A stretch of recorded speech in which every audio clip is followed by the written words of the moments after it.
Incoming transmission. Welcome back, everybody. My name's Murray. I'm your host, and this is Big Book Radio.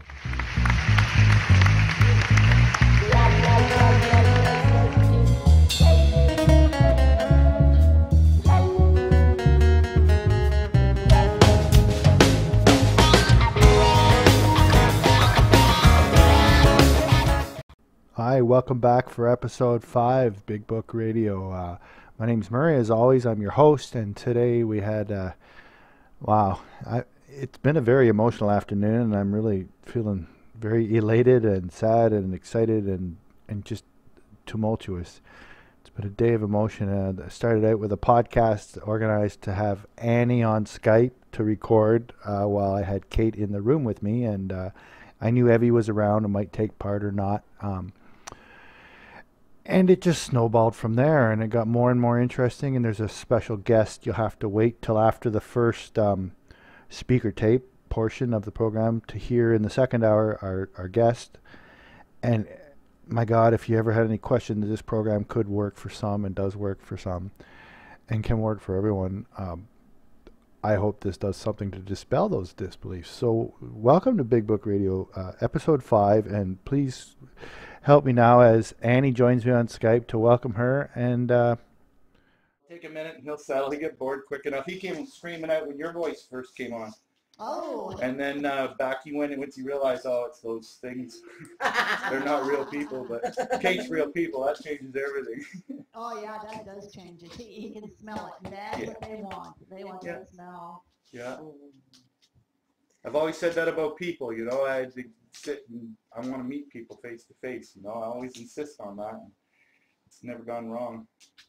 It is an important thing. We know each other by our vibrations and frequencies. Yes. Yeah, I would agree.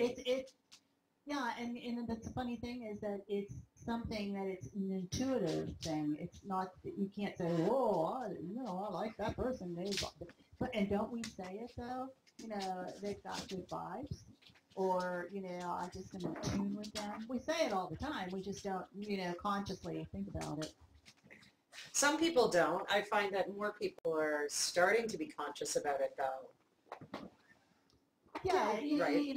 You take a look at it and you wonder why some people, they just rub you wrong. You don't know why. There's nothing really that you can pinpoint. They're nice people. They're good enough. But it's like grating, chalk on the board sometimes. That just doesn't work for me. Yeah, and I know that there are, like when I walk into an AA meeting, for example. This is going to be loud, but I got to cheat somebody. You found the crunchiest bone in the universe. Come on. Come on. So when I walk into an AA meeting, the first thing that I do is I scan the room, see the empty seats, and then I go, who can I sit next to today? Yeah, that's not toxic. Well, no, it's not even about toxicity for me. It's about how well, that I'm shielding, and how grounded they may or may not be. So I know what you're saying there. Because sometimes you find yourself next to someone you sure would prefer not to be with, but you've been placed there because they need you. It's just that simple. Yeah. And we accept those things. Yes. It's not about me. It really isn't at this point. It cannot be about me, because if it is, then I'm in trouble. Yeah. Because there's a lot of people that I can on some days sit next to, and other days I'm just not capable. Yeah. Because I can't treat them with love and compassion on those days, right? Because my energy isn't grounded enough where I'm not centered or whatever the reason might be. Yeah. Well, I was just about to tell Murray a story, because we were talking about these energies on Friday, and I'm not an astrologer. What do I know? I just know what other people say, and then I can go by what I see or what I feel. Right. And back in the 1970s, I used to work in a mental health hospital. It was a state-run institution before they really tried getting away more and more from that. Right. And I worked with teenagers. And if this teenager got to the mental health hospital, they either tried to commit suicide or they tried to kill somebody else. Those were the two criteria that got them there. Okay. And anyway, I used to ask the other people that worked there, because I was just part-time as a recreational therapist, and my role was completely different with them, and they saw me different. So I'd ask them all the time,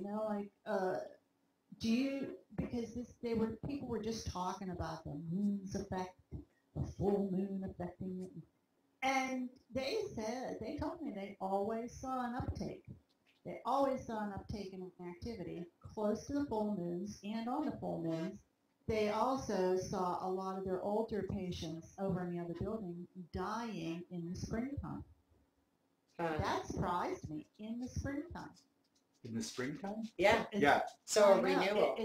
It's almost like they wanted to make it through, and then a new beginning. Yeah. Just like spring is a new beginning. So I started thinking about those teenagers, and the more on the lunar cycles and stuff, and then some research came out that sometimes people are affected by it, because if you think about the way the moon affects the tides in other waters, and we are 70 to 90% water, how could it not have some effect? I am not a scientist, but it sure made sense to me. It absolutely makes sense. And one of the things we talked about this morning at the meeting was just a lot of people are going through death and illness right now. There's lots of death. This week. This week, like in the last few weeks, it's been intense and not small stuff, right? Like not just people having colds or pneumonia. It's like drastic death and illness and not slipping away quietly. What was that? Was a suicide on Friday, wasn't it? There a week ago. Yeah, who was that? I don't know them. It doesn't matter. They know.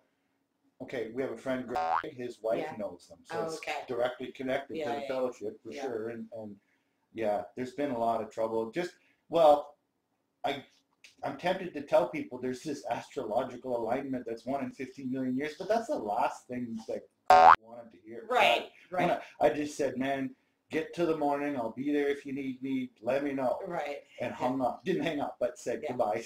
And you're right. They cannot accept that because they're still in the throes of the disease. Until you are more grounded and have come across on the other side. Yeah. And are firmly planted. You've gone through the arch and you're firmly planted on that road. It's too easy to be swayed back. Well, and anything like these celestial events that may affect us, it seems to me they are. But if I'm sick, I don't really give two craps about it. Right? I'm just not feeling it. Yeah. Well, I don't care why. Yeah. Annie. I don't care why. Just get me well or get me out. Just get it over with. Yeah. Well, we have a friend, Sean, right? And he's Sean Clark. And he says, okay, it's aliens. Now what? Yeah. So what? It's astrology, okay, but you still have to take people through. We're not there to explain it to them. We're there to get them through it, right? Yeah. Walk them through it, carry them through it, bury them at the end of it, whatever it turns out to be, and it's brutal. But, I talked to my friend there on Friday. I don't need to say who it was, but he was at the end of his rope. And I'm saying, you might be the greatest source of this guy when he comes around and needs help. I said, you're right there. He says, yeah, if the dirt doesn't cover him first. And I said, yes, that's true. And I'm not going to change my story right now because here we are again, right? Even if you are through the fire, it still you get shot at from all directions here and there because these things affect us all emotionally, right? And it's better in association with each other than not, right? Yes. Well, that's because we know who is with us that has been through the fire and come out of that furnace, and I know there are times you have to walk in to help somebody else out. So we're always going in the fire. We always are, and the difference now is that I've got the tools that to know how not to let it charm me. Just, heat me up a little. That's right, yeah. You're under pressure. get under pressure, but that's why we kind of hang around in groups too. I'm really appreciating that is because we watch each other's back, right? Like, Right. you know, hey, what about, you know, you're looking after all these people. What about you? Are you okay? Yeah. That's the biggest question we've been asking each other all week is, you Yeah, know, and it's funny. That's exactly what I felt yesterday. Was I just need to contact somebody and just make sure that he's okay. yeah. Did Because you talk to? I did not, and that was I keep feeling like I just need to check in, right? Like that's what we're there for, is to check in with each other. Yeah. But what I'm noticing is the lack of willingness for those still in the fire to say I'm not okay, right? Like to reach out and say I'm kind of fucked up and I don't know what to do. And you were saying males too, right? And That for me, it's chronic slippers that are yeah. guys. For me, it seems to be that the Okay. males. It's okay. I'm okay. I will get rid of her if I need to. Yeah. Well, and you're right, because this is, if you look at the energies, like Murray and I do, and we have friends who seem to really understand this stuff, and I listen to them shake my head going, yeah, it makes sense, I'm glad you understand it. Because I don't. But, you know, that's one of the things they consistently say, too. This is the time of women. What's happening now, we were built for. And we need to help men through that. Yeah, And, the you equality know, cost somebody, right? That's right. Yeah. And gratefully, we were able to find the tools, take that big book, and understand it. There's the key. A lot of people walk around with it and they can quote out of it, but they haven't really done it. Right. So Yeah. once you've had the psychic change, then we're of use and benefit.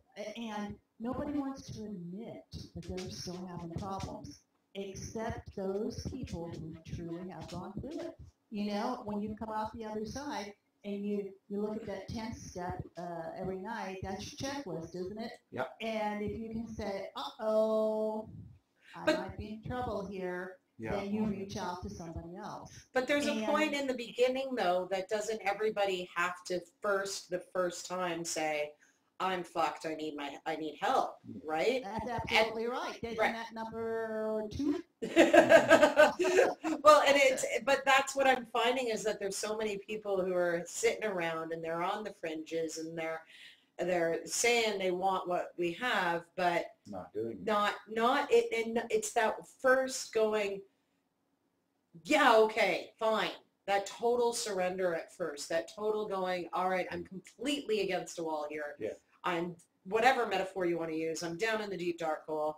I see all you guys got it, and just not doing that last over the, like, and I don't remember for me what it was that got me over that lip, It's like it gauntlet lacks that- intensity to them. I know the intensity I felt was literally the intensity of, I don't want to die right now. That's right. And that was my intensity. And I don't know, like, it's easy to say, oh, poo-poo the treatment centers, maybe they take away the intensity. But, I mean, some of these people haven't been to treatment. Right. Some of them been 3-4 times. That's Right. not a common factor No, that's necessarily. not the variable that's And I'm keeping not sure if there is an answer, but it seems like they're so close. They're so close. They're so close. They're so close. And part of me goes, is it because I had never been to a meeting.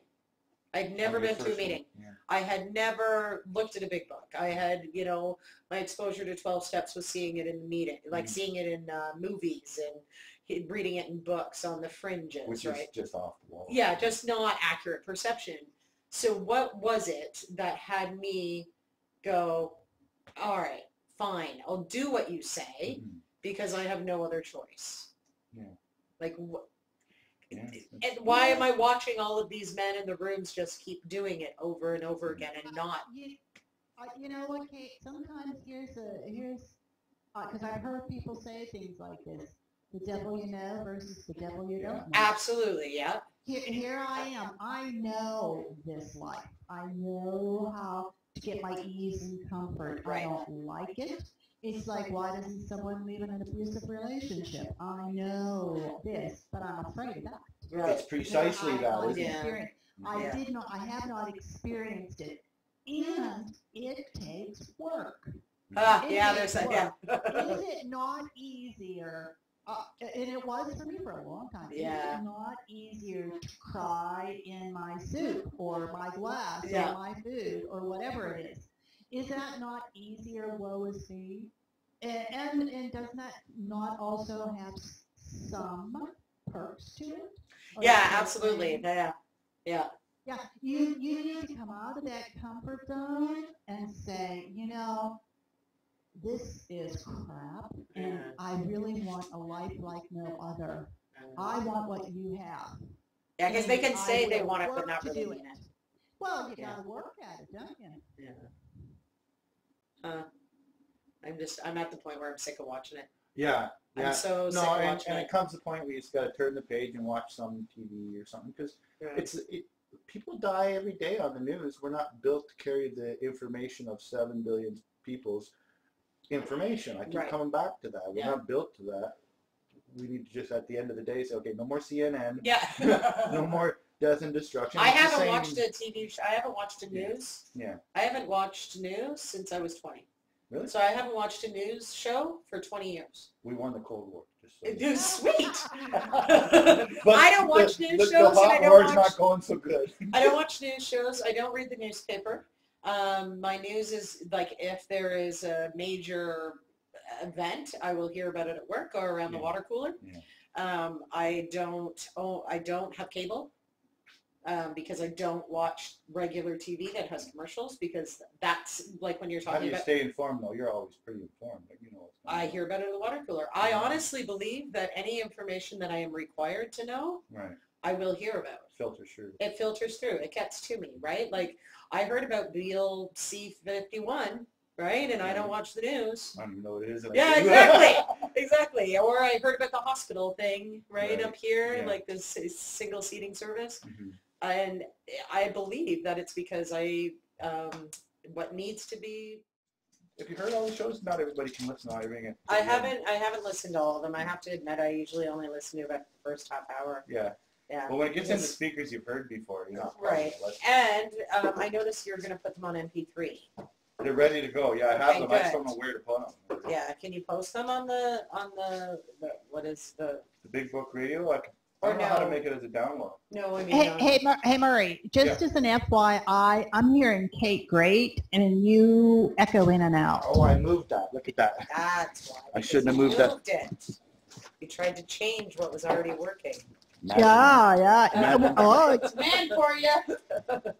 do not change perfection. Okay, I was going to help Evie, but I don't want to do that now. Keep changing perfection. So the website that the actual radio show was on, can you not just post the MP3s on Yeah, that? no, and I sent it to Ruth probably, I sent it Friday, not thinking, so with the scramble of messages, she has a constant flow of Right. information. I'll try again, and we'll make Because sure if we they get were it. on MP3, I would listen to them in the car on the way to work. Yeah, But I exactly. can't when they're downloads because I don't want to. Well, they're streaming, right? Yeah, exactly. YouTube's not good enough. We need something. Because with the other place where I met Annie, you could download the episode. I Right. still have them on my internet. Yeah. Like, they're still there. Yeah. Yeah. If they're MP3, then I can put them on my phone, right? And then that's when people listen to it and walking and Right. Exactly. Yeah, Whereas- I agree with you because I don't get to hear most of the things because you have to be like at home or someplace where Right. streaming is not a problem. Right. But most of the time when you're available to listen to it, that's not where you are. like in Exactly. the car and stuff, right? Yeah. It was a Exactly. detail I intended to remedy, but completely forgot about Yeah. just getting caught up in making them. Yeah. So they're sitting there. I just have to find a place for them. That'd be good. Mm-hmm. So how's it going? It's going. I like what we're doing. I've just got to start thinking about what we want, where we want to go from here. I mean, Yeah. I'm we thinking will- topics in terms of what you want to talk about in Yeah. terms of each, like just having a general topic or specific topics that you want to talk about, like step, like a step or tradition. a tradition or yeah. Because like we did a little bit of that talking there with a bit of information, like, you know, kind of catching up, discussion, news and stuff. That's good. Personally, I like using speakers off of the downloads, and I'm not scared to cut them up a bit either to make them. I mean, who has time to listen to a full 40-minute speaker tape when I can maybe in that same 40 minutes I can give you 3 different. He's here. Oh, wait a second. Don't. It was at this moment that a special guest arrived, someone I had no idea was coming. Kate had invited them at the meeting in the afternoon.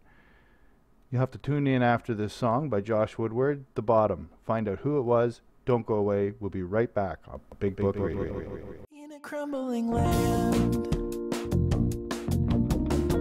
I was singing in the junkyard choir again, and I was waiting for my moment to come. I was beating on the timpani drum in the rain,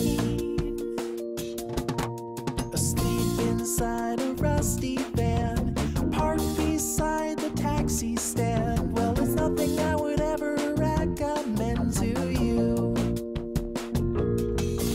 The freaks are on parade on the uptown promenade. If you ever want to see the bottom, then I'll show you. I was screaming again.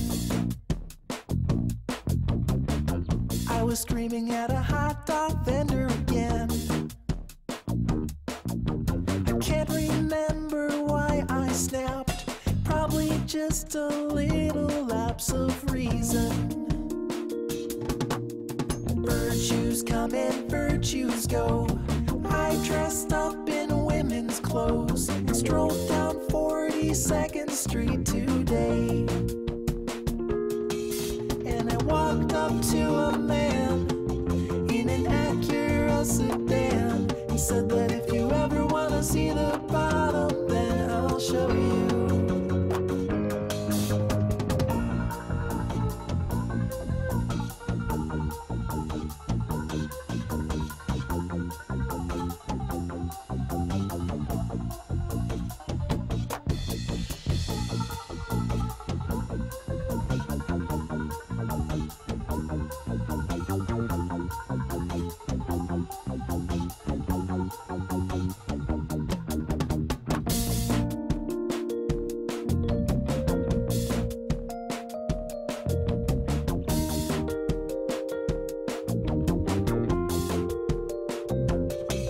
It's a long way to the top, but it's way more fun to drop. If you ever want to see the bottom, do you really want to see the bottom? If you really want to see the bottom, then I will show you.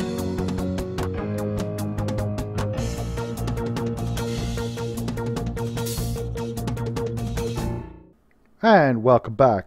Thanks for listening to Josh Woodward from his song, The Bottom. I'm starting to like this Josh guy. Many of his songs are really hitting a chord with me. I'm wondering if there's maybe a recovery or a mental issue past with him. I really like the music and it strikes a chord with me. Now, back to the business at hand. Who was it showed up at my door unexpected an hour into our meeting? Annie was there. Kate was there. As far as I knew, it was all... everybody was where they were supposed to be. And then Martha came.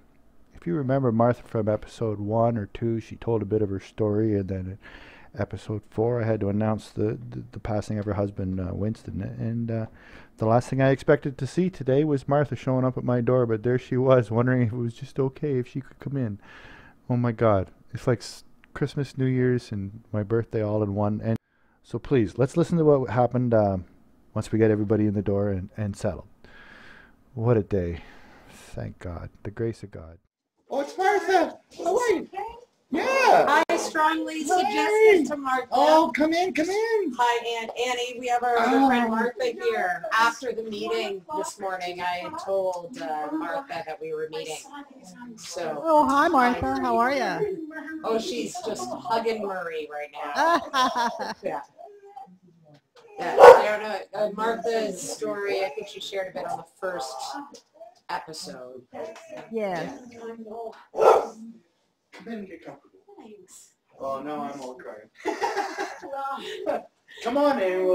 It'll be I hope that was okay. I was just... No, yeah. dude. Yeah, I was like, I am hanging out with Murray today. Come over. That's so cool. Did you say 1 o'clock? I did, but it's okay.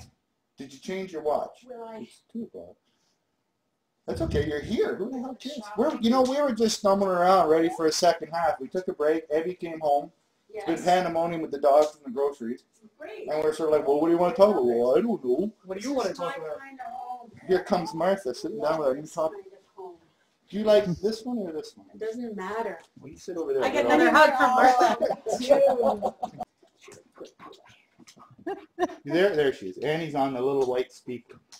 But your microphone is right here. Annie's from Texas. Oh. She's a friend of mine I met the last couple of years. She's a big book, Big Hi, book Abby. lover. How are you? big book. Hi, student, I'm Martha. sure. How are you? Hi. You've heard each other. She's Martha's a little overwhelmed. I interrupted this then, didn't I? No, we've been no, we going. literally just sat down from a break. We started. Oh. Like literally, like I And just. so what's happening? We started at 1, and we just finished talking, had a break. Evie came home. It's been a mess of noise. Okay. And we just look at each other and say, well, what do you want to talk about now? And then you come. So We're glad you're here. the dice have been thrown. Let's see what turns up. Thanks. Look what turned up. Oh, yeah, big news about Wynn. Yeah, I'm so very good sorry. news. Thanks, Maria. We literally went like this. He just put his Really? head down, and that was it. He's at the meeting. I for knew he the- was at a meeting at the Centennial Center. And the woman who, on the committee who was sitting beside him, came to our house the next day with a whole lot of food from the butcher's daughters that we own, and they've been so nice people. And I said, well, you must have been at the meeting then, Diana. And she said, I was sitting right beside him. So I said, could you tell me what happened Yeah, at the end? yeah, I'd like to know sort of, you know, yeah. what he said or did. And she said, are you sure you want to know? And I said, yes, I do. And I thought, oh, God, she's going to tell me he was writhing around the floor in pain and hanging. No, she said, I said, yes, I would like to know. She said, well, he was breathing heavily, and I looked at him, and he was in a cold sweat. And I said, Winston, are you okay? And he said, I'm fine. The person who was chairing the meeting stopped and said, Winston, you don't look well. Are you sure you're okay? And he said, I'm okay. And then he closed his eyes. You're showing that you nodded your head forward. Close your eyes. Oh my God. And he was gone. They didn't get him out of the room. Is that right? They did defibrillator thingy and The machine's CPR right there. I relay. know exactly where it is. Dr. Deb Harrell was there, Yeah. Uh-huh. so she was right on it, and Yeah. they called the ambulance and the fire. They I'm worked. okay. So I'm okay. you know what I'm thinking, and then there's more to it. Have we got time? Absolutely. Oh, absolutely. Chris and I, when I'd gone that afternoon, Wednesday afternoon, we had picked up our little grandchildren, 7 and 9, from the bus and took them to Chris and Kelly's home. Kelly Your was working. My Yeah. son is Chris and his wife Kelly. Yeah. She had a chance to work for the day. She's a dental hygienist, Okay. but she doesn't have a job, but she fills in. Right. So we took them home, and Rickson and Winston, I mean, they were just like joined at the hip. He's Yeah. 7. They had a game of checkers, and Rickson was winning. And he said turned to me, he said, Gran, maybe I should let Granddad win. But then he wouldn't learn anything. Do you think somebody said that to him? And Caitlin was doing her homework, and we had toast for a snack. And then Kelly came home. So they left the checkers game, and we went home and had some supper. And Wynn said, I'm feeling tired. I don't really want to go to this meeting. And I said, well, don't go.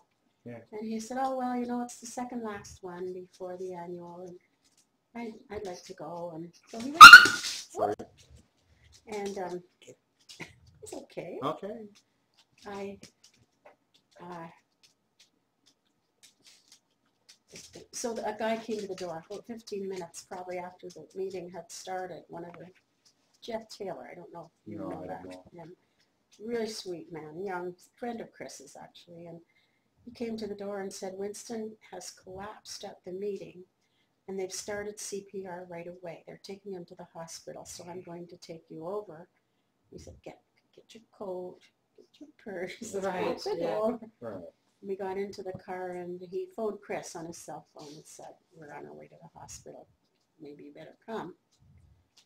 And then he said, CPR, there was no response, Martha, from the beginning, so I don't know what we're going to find.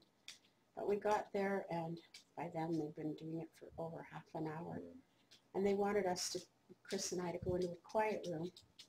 And we looked at each other and said, half an hour, that's crazy.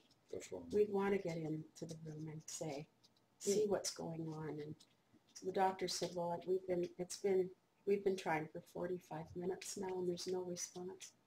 So I said, well, can you stop? And he said, yes, we can stop. Are you okay if we stop? And I said, yes, I'd like you to stop. Yeah. And Chris said, yes, he would too. So he stopped, and the doctor came and gave me a hug and said, you made a very wise decision. Like, even if he did come to you. No, God, he'd be mad. Lord. Yeah. 45 minutes? Oh, It wasn't that great. Did I not tell you I was okay? Murray was right on. I was going to say something worse. Yeah. Oh. But then so he had tubes in us over when we saw him, and they let us stay with him as long as we wanted. Chris phoned his brothers, and Kelly came over, Chris's wife, and she had gotten her parents to go and look after the kids. So Chris phoned and asked them to keep the kids up because we wanted to tell them that night, and of course they were devastated. And I thought Chris did a very nice job of telling them. He simply said Granddad's heart was very, very tired, and it was really getting slowed down, and it just couldn't beat another beat. Caitlin screamed, and Rickson sobbed, and then Rickson said, my heart is hurting. So Caitlin went to her bedroom and got a picture of Wynn and me with Santa Claus of all things and brought it out and placed it right On his heart, yeah. Then the next morning they got, Rickson's such a little philosopher. Next morning, I just can't go to school, Daddy. He said, I'm too tired. He said, I was up way too late for one thing. There's 3 reasons. Number 2, my heart's broken. Number 3, I'm tired. Yeah. I'm sad. I'm sad. And so we got to see Wynn's body at the funeral home that day. And his lips were upturned. Yeah. Which makes me think, and I can only say this to spiritual people like you guys. Right. I was thinking, if I was in a cold sweat and breathing heavily and somebody said, are you okay? I think I'd probably say no. Yeah. And I know he cared, and I didn't want to put anybody out, but I think if he wasn't well, he would have said no. I really think he was in the process of going. Yeah, And well, I yeah. think it was a pleasant experience. He was already a download. And he didn't want to come Just back. won't back up. No, it He sounds like feels he it. really That's- was okay. Of course he was. Like he was okay. Yeah. He was okay. And I He knew- love that. Yeah. So this woman told me the story, Yeah. and his last words were, I'm okay. I'm okay. I didn't get better than that. No. You are a lovely Are you there, guy. Annie? You are a Oh, I'm gorgeous listening. child. Okay, Yeah. no, I just want to make sure we still got Sorry, you. Annie. No, it's The okay. last- No, no. I was Annie's one listening, of us. and I'm She's- agreeing with you. He knew. He knew he knew. was okay. You don't And know he her. was ready. He She's was. a Bill Wilson person. He was ready. Yeah. Annie's from Pittsburgh originally, right? Oh, Annie? Annie from Pittsburgh. And then Yeah, by way originally. of what? Gainesville?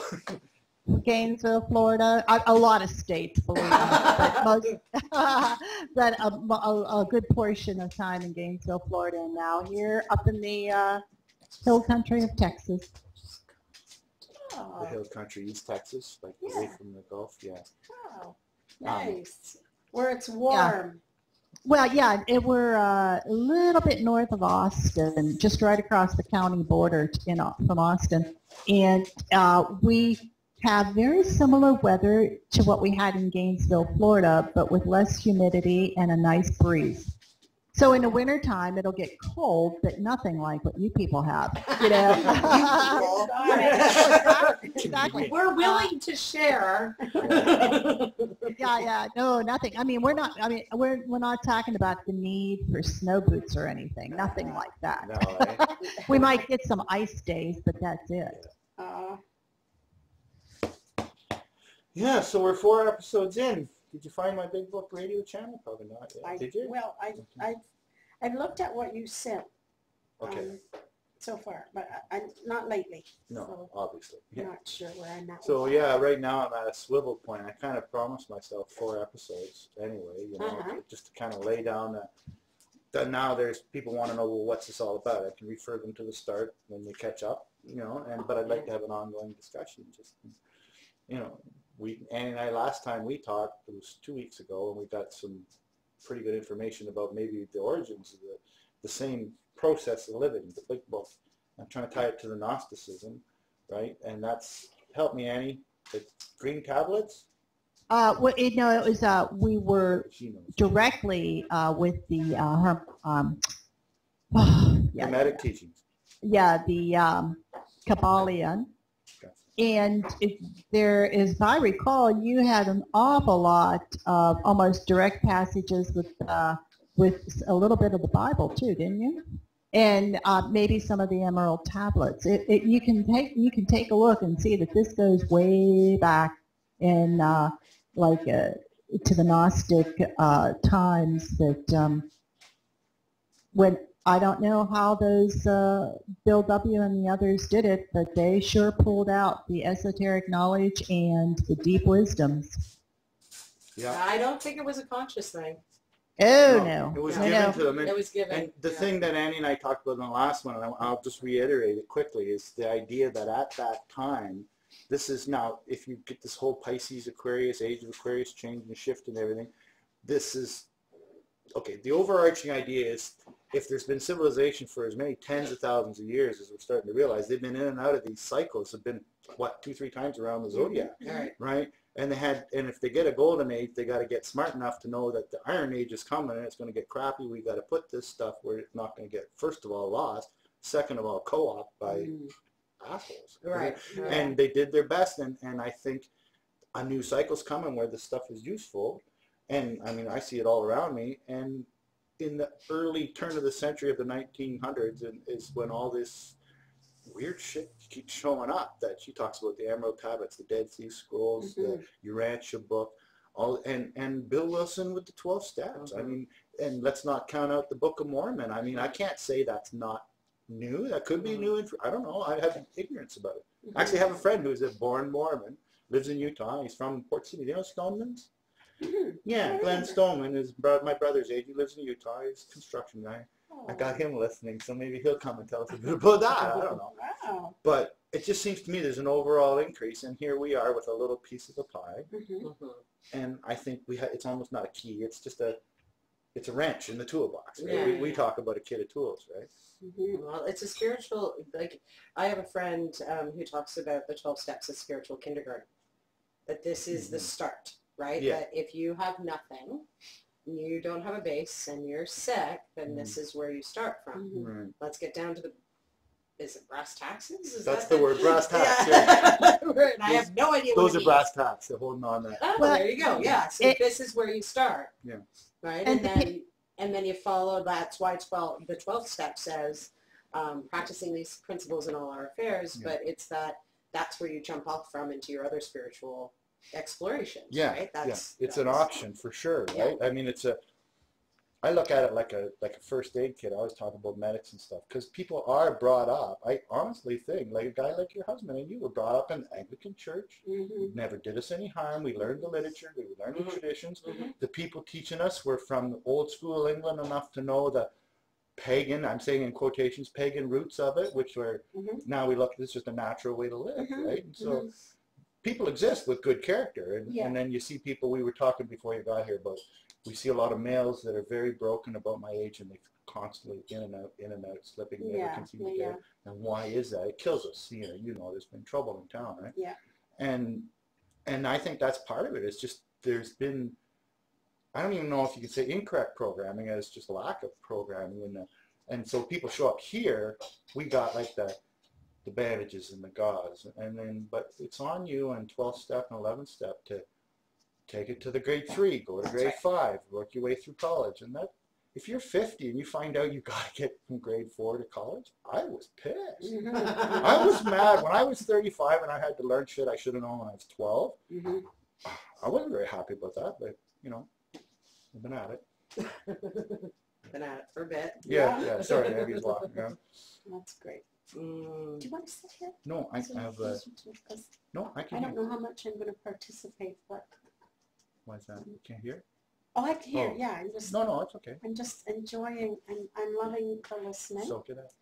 and I'm just in a sort of a zone here. Is that Yeah. okay? No, it's wonderful. It's the kind of thing I'm hoping for when I always meet in these rooms, is that I want to be able to get that feeling that you get in meetings. Is it recording yet? Yeah, it's just saying, do you want to stop recording or press this? So Oh, I'm keep pressing going. this. I said Hold- continue recording. Good. I told you there was a limit on those things. Can you imagine? That's the best session ever. Ugh.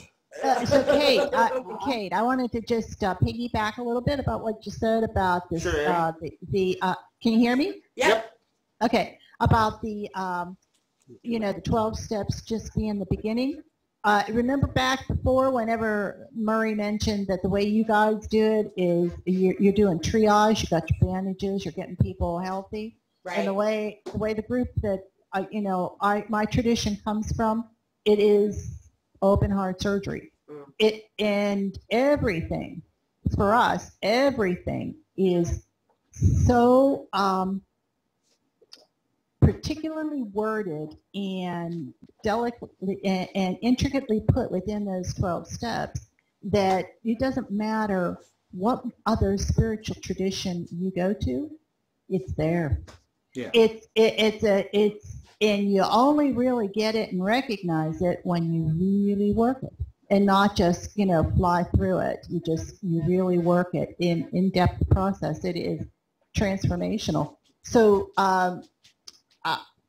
when I look at the big book, that's why I can say, wow, there's the esoteric knowledge is in there. They're little pointers. It says, like we were talking the other day about the spiritual experience part of the book, and Bill Wilson attributed it to a quote to Herbert Spencer, and I was reading the Kabbalion one day, and I said, Murray, look at that. They put Herbert Spencer as one of the greatest spiritual esoteric minds of the time in the late 1800s. Now, there's a big controversy about that quote, that it really wasn't Herbert Spencer, it was somebody else. Now, Bill Wilson was way too careful. So why would he drop that name in there if he didn't want to give a pointer? To me, the depth of wisdom and knowledge that it gives us is kind of endless when we really put it to practice every day. And we've gone to no lengths to turn over each step and read it out. That's just a personal opinion. Thanks.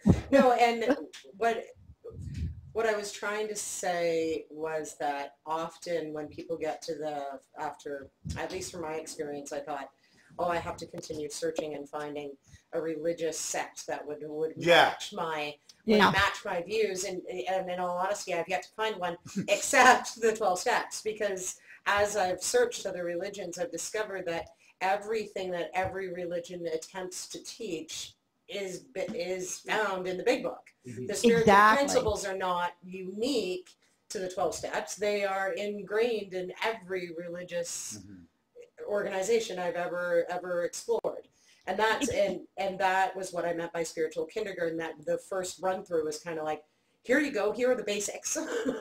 Now if you want to keep doing it, which is what the 12th step suggests, you can dig in deeper, and you're going to find, whether you find it in a church or in a mosque or in a Quaker meeting, or you can stay here and find it here too, right? It just depends on what you're called to do. Yeah. It is definitely there everywhere. Absolutely it is. Yeah, I totally agree with you on that. When you get it, like we have, really get it, then it's like you enter the mystical core of it. Yep. It was funny. So, I was talking to somebody after the meeting yesterday, Martha. You were there, and she was talking about being resentments. And how resentments can mess up her spiritual her spiritual calmness, her serenity, And I said to her, well, have you ever heard the quote that expectations are just premeditated resentments? And she went, well, except for they told me this about whatever, and she started to go off about why she had this expectation, and I'm like, no. So practically, I understand why you expected that to happen, but in a spiritual realm, expectations are just going to get you angry because you're not going to get what you want. And it was funny because I watched her not get it, right? And I realized that that's a spiritual thought. That I don't know if I'm making myself. No, you're making perfect sense. Making sense, and that's from the 12 steps. That's not from practical logic or right. It's just if I have an expectation that I'm going to go outside and get my car started, and then it doesn't, I'm going to be resentful. Right? Yeah. Like. That's right. And nobody ever stops to say to somebody ever lately around here anyway. You don't need to have an expectation. But the greatest thing ever happened to me, you were probably in that meeting all that time ago when somebody said 1 day at a time. What? You mean I don't have to have answers for tomorrow? No. And then they took that. They said, guess what? It can be 1 minute at a time. I thought, oh, that'd be horrifying. Yeah. I remember it was a downtown east side in London. Like that's a crack neighborhood. London, Ontario? Yeah, this little crackhead was tweaking, and he said something about his brother had died, and he was going 1 second at 1 minute at a time. And I thought, oh, that poor bastard, because I was like less than a month, right? But now I look, and I thought, lucky bugger, he was in the present moment, forced into a pain and horror, but there he was. Right. And there's a spiritual concept that day-to-day regular people unheard of. But that's the only place where anything you get done is in the moment, right? That's what we always say. Exactly. In this moment. And if we practice these 12 steps in all our affairs, at all times, in every situation, when something like my husband's dying suddenly happens, I have that. I'm in the moment. I'm in this present time. I'm not expecting anything. I'm totally full of faith, and it was the weirdest thing because. And you were looking for confirmation of that instead of confirmation that it was all crap and everything. Freak out, and I immediately was grateful for the way he had died, and honestly, I wasn't pretending. I don't pretend, and we're crying our heads off, and I haven't felt anger yet, but it may come. But I know how to. You will when you find something that's been left undone. Then you go, you little bugger. Stupid bugger, why'd you leave me? The thing our listeners don't know is Martha's an old school teacher who looks sweet in apple pie, but when she turns on the fuck you, look out, because it's. But I'm not. I don't think I'm not in control anymore. You're not trying to be in control either. I give it up, and if I didn't have the people who are the channels of this wonderful fellow, it'd be horrible, and it's beautiful. Like I feel totally supported and loved, and I would never have felt that when I was drinking for sure, ever. And curiously, Martha, I think I know the answer to this question, but have you had any desire to drink since? Not one. I'm just asking the obvious. It's funny because it's obvious. And right. I hadn't thought of it myself. Well, but in my head, I thought I already my knew kids did. My husband had put boxes of all our booze in Banker box and labeled it C2H3OH. That's the formula for alcohol. You thought I didn't know, right? So our sons were there. There were 2 boxes. They were sitting in our basement forever. Yeah. And the boys came upstairs with these boxes and said, "We're taking these." Were they concerned? I said, "Why? Do you think I'm going to drink it?" Yeah. And they said, No, we just want it. We want it for themselves. All your boys are still. Or are they still concerned? I think the thought crossed their mind that what if, right? Because they don't know the extent of the program. They love AA. They love what it's done for me. And Winston loved it. But they don't know if I'm going to have a moment of. And if at any time in one's life that one would have that thought cross their mind. Would it not be when the love of their life has died? It would be, Right? It would be a If it beautiful would not- escape, Yeah, wouldn't it? exactly. That's what And it so was. I know that the moment my father died, gluing onto this canvas, and she was like, and I'm like, she's fine. Like she Sure. doesn't, Stay out of the way. just stay out of my way, Mom. I'm good. But there's part of me that just goes, you're gonna be, you're gone. Like Yeah. they're moving away from me, and it's obvious. James now. graduates high school this year. Don't Yeah. even. I know. And I have Paul's an ex- 11 I and have going. X amount of nights under the same roof with this boy. That's Believe me. right. And I It's know how quickly that happens, and that's what it is for me. Is that Well, I know that's how wonderful that quickly. you are aware of that. Just to Well, 'cause I- recognize How many parents can't wait to get their kids out of the house? Oh, and my other thing, Well, I'm like getting I them stepped, Me too. I was on the board of directors for the Women's Own, or for the Muskoka Women's Advocacy Group, and I was like, I had to step away because I was like, it takes up 2 nights a month, that's it. But it was always the 2 nights a week that I had the kids. I only get the Exactly. kids 2 weeks out of the month. Yeah. Like, Yeah. yeah. So And I'm like, you know, that's they enough. do. It's precious, and I looking back, I value every minute they were in the house, Yeah. and now it's You value every minute they're Hey, out of the Come house. on. Even into the got second that. 2 kids, certainly was in the throes of recovery and everything. Yeah. Remember when James was born and all that, and I was never been more conscious of trying to be present with them, play Right, with them, and exactly. it still slipped away. Which is Yeah, because you blink. Like I blink, and my my baby boy is 11, right? Like I just, And Mine's then gonna be double. 17. I know. And my big baby gonna be 35 this year. Yeah. 35. I'm closer to your big baby than It's because I just middle-aged. turned 41, so I was going to say 40, but I didn't want to say I have a it's okay. I keep calling it the 42nd year because then it doesn't. Because when I turned 40, I said, like when I turned 39, I said I'm in my 40th year, so that when I turned 40, it wasn't a big deal. Oh, so yeah. hard. Yeah, it wasn't a big deal. And it was funny because at work, people are like, well, what did you do for your birthday last year? I'm like, nobody knew. I did nothing for my birthday last year. I actually don't celebrate my belly button. My kids made me yesterday. I They know. made me. They were like, were you doing things for your birthday? I'm like, okay, I don't Fair enough. celebrate. That's nice though when they do it on their own. Yes. Yep. Yes. I have a friend. We have friends who I'm turning 70 in May. Wynn would have been 75 in August, and we would have been married 45 years. 45 So the kids years. were saying, "Oh, what are we gonna? We gotta do something big for you. Big year. 45, Yeah, 70, 75. 75." Yeah. And Wynn and I were saying, "No, we'll go have a family dinner somewhere." Yeah.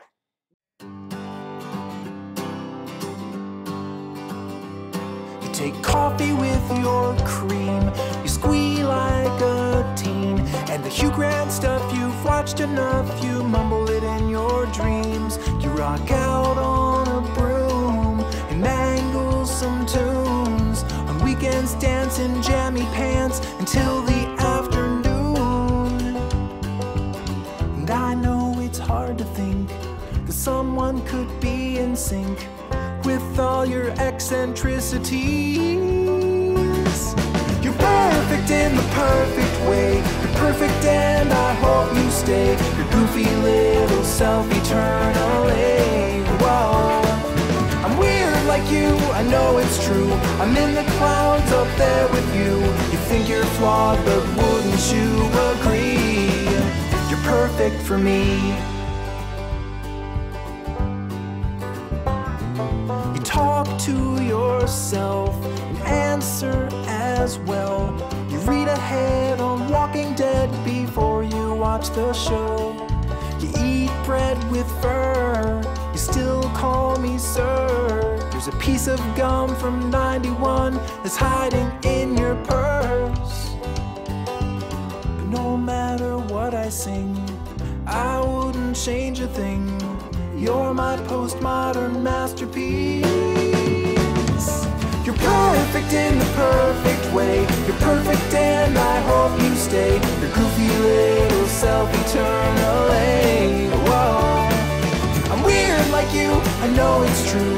I'm in the clouds up there with you. You think you're flawed, but wouldn't you agree? You're perfect for me. Ba, ba, ba, ba.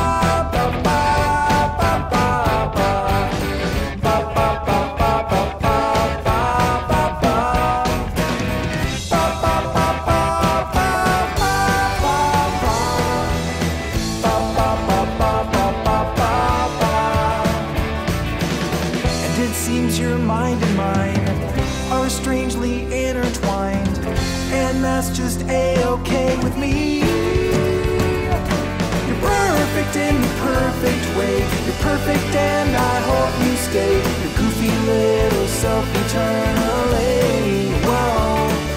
I'm weird like you, I know it's true. I'm in the clouds up there with you. You think you're flawed, but wouldn't you agree? You're perfect for me.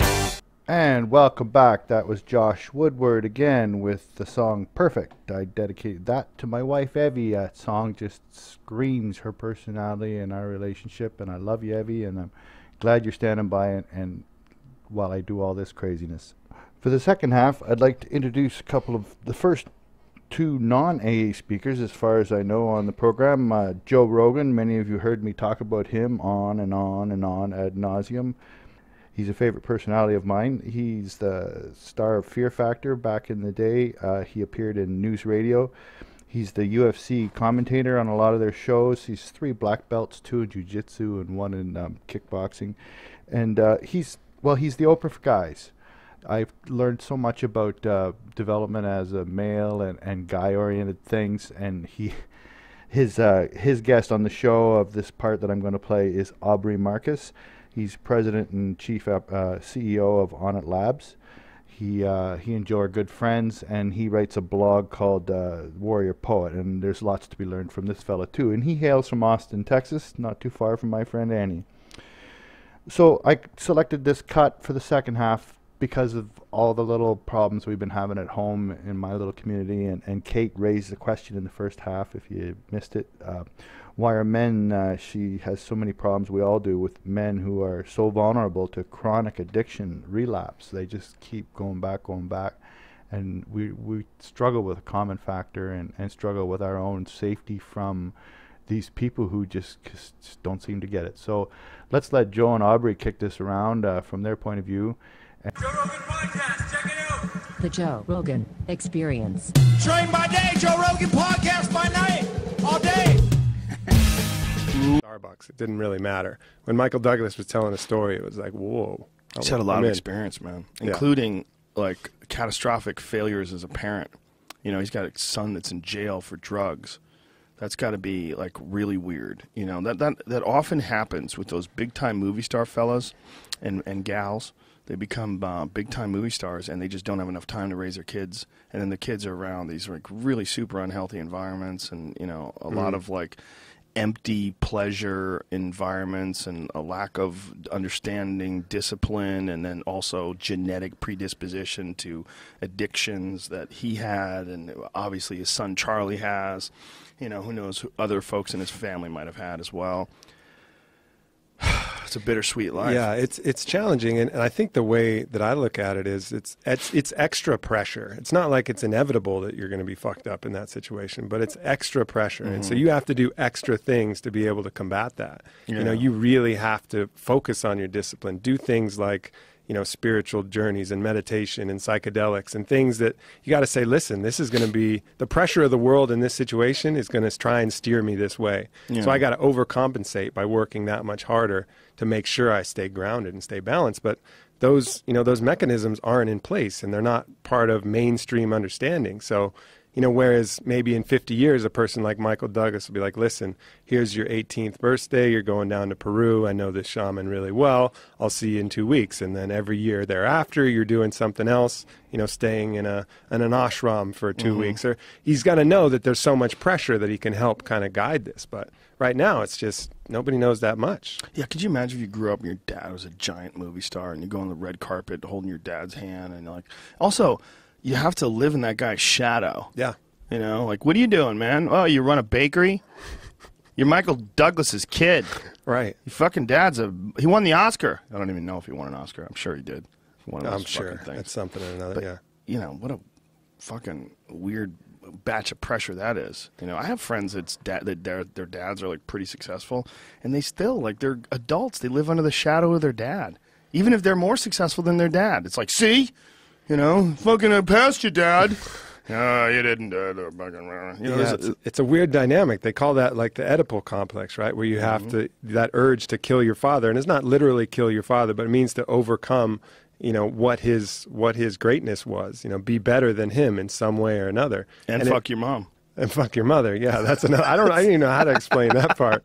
But yeah, that's part of this drive, like to be better than the generation before you. It's why a lot of times, even in South America, the shamans, they train father to grandson rather than father to son. They skip a generation to avoid that kind of power dynamic because they know it's going to be kind of fucked up if they're both practicing at the same time. It's always going to be weird. That's really clever. Yeah. That's so clever that they do that. It was probably out of just sheer necessity, Yeah, I got a way better relationship with my grandfather than I ever did with my father. Right. My grandfather, there's no pressure on him. Exactly. He'd already raised kids. I was his, his daughter's kid. It was easy. Yeah. Hung out with that dude, went fishing with him and shit, Yeah. And he's not wrapped up in the ego of, that's my boy. That's a big problem that fathers get caught up in, too. They identify with their children, and that becomes part of their identity, and then they put so much pressure on these kids for their own benefit, rather than just, hey, you're a human. What's best for you, buddy? Yeah. Yeah, that's real hard for people, man. I've seen that with people trying to dictate their children's careers. And I had a friend I grew up who was Korean. And Korean families, I don't know if you have any Korean friends, but Korean families are incredibly hardworking, incredibly strict, incredibly disciplined. He was one of the most disciplined people I've ever met. He was on the national Taekwondo team when he was going through medical school. So he was in the middle of medical school, and he was also on the national Taekwondo team. Who will fucking do that, man? I mean, he won the nationals as a fucking medical student. This guy, he was studying 16 hours a day, and he found time to train. He would, in between training or in between studying at the library, he would run stairs at his university. Wow. He would just run the stairs, with his street clothes on, and that's how he got some of his conditioning in. Yeah, I've watched our researcher, Jarrett, as soon as he started medical school. It's just, he was practicing BJJ. He was living in Brazil. We met him in Brazil. He's kind of stout, and he's just killing it in there. And I've seen the circles get deeper, and he's losing weight. And he still finds a little time here and there, but it's a grind. I can't imagine that anybody thinks it's the way to do it. I think everybody's just been doing it like that for so long. But how is it possible that they let doctors work these giant long-ass shifts, completely exhausted, and take care of people's medical issues and possibly fuck things up because they're exhausted, just because of fatigue? Yeah, it's kind of like that Navy SEAL type of training. They put you through enough pressure in medical school or in BUD/S training, as it is for the Navy SEALs, that they can trust you in battle with people's lives on the line. And I think that's why they make medical school that hard. It's like a gauntlet that if you pass this motherfucker, then you'll be able to handle these long shifts, especially, when you're interning at a hospital and doing all those. I think it's probably the right move for SEALs. Right. But for doctors, I just feel like, Jesus, why don't you have more doctors? Yeah. Why don't you have extra doctors instead of making one guy work 18 hours a fucking day? My friend Steve, I think you met Steve Graham, Dr. Steve. When we were friends in Boston, he was going through his residency, and he was an ophthalmologist, and he told me that he was on the toilet taking a shit with a tray of food in his lap. He fell asleep, and his buzzer went off, and that's when he realized, what the fuck am I doing with my life? Yeah. He fell asleep on the toilet while he was eating. And the buzzer, his pager, was back when you had pagers. Doctors, I think doctors still have pagers. Some of them. I think they actually do. They're they're the only ones with pagers. Drug dealers and doctors. Can you trace people through pagers? No, you can't. There's no fucking payphones anymore. So if you're a drug dealer and you're trying to do things on the street, you have to have a toss-away phone. You got burners. You got to have a burner phone. Yeah. How long before they make those illegal? Drug dealers and adulterers buying cricket phones all day. Yeah, how many people buy those legitimately? How many people buy burner phones and I like this phone. This is my phone. Nobody. No. 7-Eleven phones. No, that doesn't happen. One thing about doctors, people give doctors a hard time, especially because of this medical crisis that we're in. But I really don't think it's the doctor's fault. They're trained to they're trained to follow clinical research, and they do that really, really well. They follow the clinical research. The problem is that the people funding clinical research have a vested interest. They're researching products that they want to sell. They're not researching, hey, let's see what happens if we feed this guy a natural diet, and do that against placebo. Well, that's a couple $100,000 that nobody's paying for because nobody's making any money off that. So there's an absence of clinical research showing these other kind of functional medicine and non-profit ways that people can get healthy. And I think that really, when you're looking at, kind of correcting some of the issues in medicine, that's what needs to happen. Big nonprofit groups need to get together and start funding clinical trials for these things that have no profitable viability. Just studying healthy diet, studying, what happens if you float for, every day for 6 weeks, studying what happens when you do all of these other things that you can't possibly make money off of. And I think that's going to make a big difference. That is, and it's also, try talking to a doctor about something that's outside of his wheelhouse, and, you got to get a lot of, like, what do you think about, you ask a doctor about meditation, or, oh, yeah, that's not going to, that guy's fucking busy, man. He's got 18 different patients waiting in his office, and that's not his field of study, and you can't possibly know everything about the human body when it comes to every single function of the human body, all the different mechanisms involved in absorbing nutrients and absorbing like the different things that can go wrong in various organs. Like, you specialize. They specialize for a reason. There's a reason why foot doctors aren't also neurosurgeons, You can't be. Yeah. You can't be. And it's sort of analogous to life. Like, in life, you can't know everything about everything in life.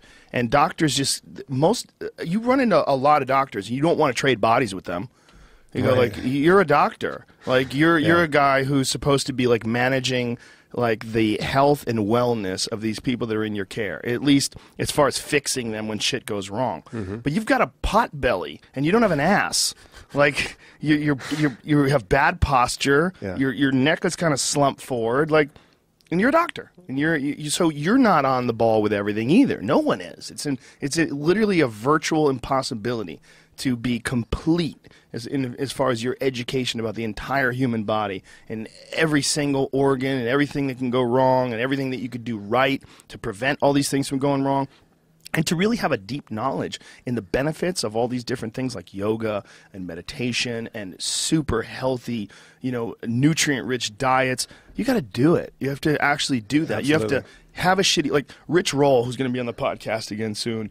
I've had him in the past, and he's a ultra marathon runner who became this like fucking health and wellness fanatic, and he used to eat shit food and a terrible diet, and then started like juicing beets and eating healthy vegetables, and his whole body was like, what's going on? Yeah. Ah! And he like described like one day where he just got out and just started running. Like, he had so much energy, he just started running.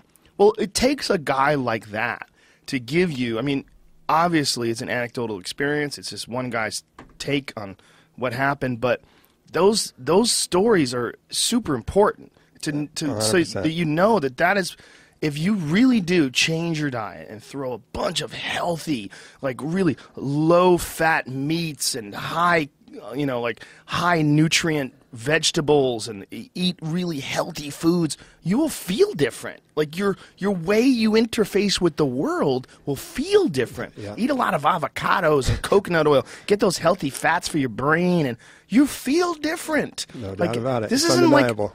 It's not a fucking aesthetic thing. It's not like, oh, I want to look good on the beach, I'm going to starve myself. That's not even healthy. Look at her, she's not even healthy. Like, I saw this photo, these chicks were bombing on this girl. It was hilarious because it was a girl who was just thin. She was just thin. She didn't look like she was anorexic at all. But all these women were just shitting on her body. Like, oh, God, get her a sandwich. Oh, God, she's too thin. Like, she has thin bones, man. You look at this girl, like, that's how she's built.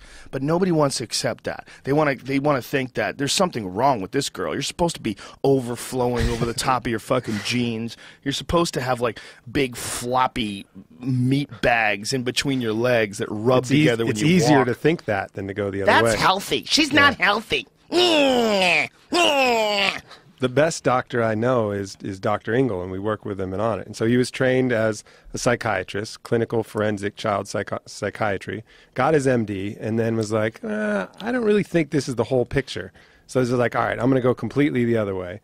Went down to South America and did 40 sessions of ayahuasca in 60 nights. and did way too much, like fried himself to a Jesus certain degree. Christ. So then he had to go live in a tent for a little while, figure some shit out. He's like, that was way too much. So he lived in a tent on land for like a year, and then he started studying different kind of functional medicine. But he put himself in the lab with all these things. Sometimes he screwed up, sometimes he got it right. But now he's able to combine, the best part of Western medicine is MD, the best part of, the shamanistic practices from South America, the best part of functional medicine and natural medicine, and kind of put it all together. And that's where the doctors can become great, because maybe they're not specialists, but the problem with specialists is everything in the body is interconnected and related. So if you're only specializing in one thing, you're going to focus on that potentially to the detriment of the rest of your body. So having that at least basic understanding of the connection between all of the parts of the body is incredibly valuable for a doctor. And then also putting themselves through all the thing. How are you going to talk shit on what ayahuasca can do unless you've done it? Right. There's no way to know what that experience is. Same with prescribing these drugs. It's like you're prescribing drugs that you've never even taken. Like, how do you know what this is going to do to somebody? It's a weird kind of place that we're in right now. I think really we're at a really cool time where all kinds of new shit is coming out, and it's going to be like the best of what technology can do. And I think a next big piece is going to become in harnessing what the mind can do. I was doing a little bit of research because I'm doing a lot of writing now, and there was a study published in 2002 where they took 180 patients and they gave half of them a fake placebo knee surgery and the other half arthroscopic knee surgery. Right. But everybody thought they were getting real knee surgery. So it was placebo-controlled knee surgery. Whoa. And the results were absolutely on par. The people who got placebo-controlled knee surgery were cruising around. They were walking around fine. And people who got actual arthroscopic knee surgery were also doing a lot better as well. Whoa. So, and that's something that isn't tested very often in surgery, because people don't think, how do you do a placebo surgery? Well, they've done that with, there's a study in the 1950s that did it with a particular type of heart surgery, where they gave people placebo heart surgery and real surgery. The results were on par. And so I think understanding how much that plays an effect, because if you go to surgery and you come out and you're all right, you think you're fixed. Like, man, the doctors were in there, they know shit, they were cutting shit up, they were sewing it up, I'm good. Right. So that placebo effect, even in surgery, is dramatic. It's huge. And I think really the frontiers of medicine are going to be harnessing the stuff that really does work and add benefit, and then us tapping into these latent resources in our mind and using belief to help speed up and facilitate even additional healing. That's amazing. On the other hand, I really appreciate the fact that there's steps that people have to go through before they can sell a pharmaceutical drug. Because we've all been aware of someone close to us or something that had an adverse effect of some pharmaceutical drug that you see on those late night commercials. Were you one of the ones who took Vioxx or Fen-Phen? Remember Fen-Phen? Yeah, that fucked a lot of people up. God damn, son, that fucked people's hearts up, like for life. Like, there's people that have like fucking tricky hearts now because of some diet pills. So lose fat, and your life. They're making some headway with brain trauma. It's interesting. There's some therapies that are effective. No doubt. And I think it's going to come from a basket of really cures at this point. Everybody, it's not going to be one magic bullet. It's going to be a variety of different things. And stacking these modalities, like CBD has some potential. Intranasal liposomal glutathione has some potential. Floating has some potential. Microdosing psilocybin might have some potential. There's been shown some neurogenesis that comes from that. But all of these things that are disparate right now, I think ultimately maybe when put together might be the solution. Yeah, that's the solution, right? The solution is it's not an either-or thing. It's not of you have to go the conventional route with pharmaceutical drugs and a doctor's prescription, or you go the fruitcake route with holistic medicine and you're doing yoga and eating fucking kelp. It doesn't have to be. It could be all the good stuff, good stuff. The good stuff that seems woo-woo. Like, you talk to people who do Kundalini yoga. Like, I knew this lady. She's a sweetheart. I still know her. And she's a Kundalini teacher. And is she blazing hot? Because a lot of Kundalini teachers was at one point in time. I mean, she's still attractive, but she's an older woman now. Right. But she was beautiful when she was young. She's beautiful now. I love her. She's a good person. But my point is, I don't want to disparage her in any way. She's so woo-woo. Yeah. She's so woo-woo, it's fucking crazy. Like, you can't talk to her about anything. Like, she makes you, like, you go onto her property, if you go to where her house is, she makes you, like, stand in a certain place and say your blessings. And like ask for the earth and the woods to embrace you. Like, and she's not bullshitting, man. She Right. really means that. Right. You know, and she will tell you that, like, Kundalini yoga and, like, this practice of yoga has, like, changed her being, changed who she is as an individual. Now, I'd say, like, oh, she's some woo-woo crazy bitch. With all due respect. With love. Crazy bitch. I call myself a crazy bitch. But then my friend Denny got into it. Yeah. Denny Propocos. Mhm. And Denny, you know Denny. Denny, Brazilian Jiu-Jitsu black belt, world champion as a brown belt, no-gi Jiu-Jitsu. I mean, he's a bad motherfucker and a very good friend. And he's not a bullshit artist at anything. Nope. And he started getting deep into Kundalini. And he started doing it every day. And he said, dude, I'm tripping balls. He goes, I'm telling you, when I'm in full Kundalini mode, because Denny's super disciplined, and the type of discipline that you need to be a high-level competitive Brazilian Jiu-Jitsu black belt is the same kind of discipline that if applied to yoga in like a constant attention and focus on achieving these states, I now believe that all the stuff that I used to think was horseshit. I mean, it's really kind of egotistical that I just thought there was too much, there's so much shenanigans going on. Yeah. I mean, for whatever reason, I would hear people talk about these yoga states where they would achieve full-on DMT realm states. And I'd be like, sure you did. You know, I just didn't believe them. I thought they were like, you know how people who eat vegan food always tell you it tastes amazing? Right. They're always, it's like, it's never like, it's kind of cardboardy. That but chicken with the apostrophe on it tastes just like chicken. But you know what I'm saying? It's like they're overly enthusiastic to the point where their opinion or their taste is not, you don't consider it without reservation. But Denny, I consider him without reservation. I know him so well. So he tells me he's hitting these states. I was like, whoa. Yeah. I mean, the Kundalini yoga is, I think, well, first of all, the problem that a lot of people have is they stack extra shit on top of the good stuff. That's just complete nonsense, right? And that makes you want to discard the whole thing. Mm-hmm. Like some of this woman's other practices were probably the majority of why you went, man, everything you're doing is whack, because I know some of this is whack. And I think that's an issue you make. But the actual Kundalini yoga, I had a podcast with the former Navy SEAL, this guy, Michael Vega, and he was on 11 different pharmaceuticals. And that's another big problem with the military is they really overprescribe psychological meds for these people, and the interactions can be a problem. But he was on 11, couldn't sleep, full PTSD, totally fucked up. And then his process was exactly the same. He stopped taking the meds and started doing Kundalini yoga, which he stumbled upon, and he's actually out here. And that was the key for him to reverse his PTSD. And this is an old Navy SEAL, like a real deal combat vet, in the shit kind of guy. And that's the method that worked.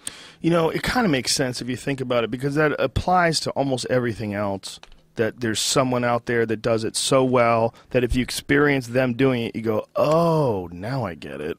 You know what I mean? Like, we've all seen that. Like, I've never taken any music lessons at all. But I have friends that play guitar. And I had a friend that would play classical guitar.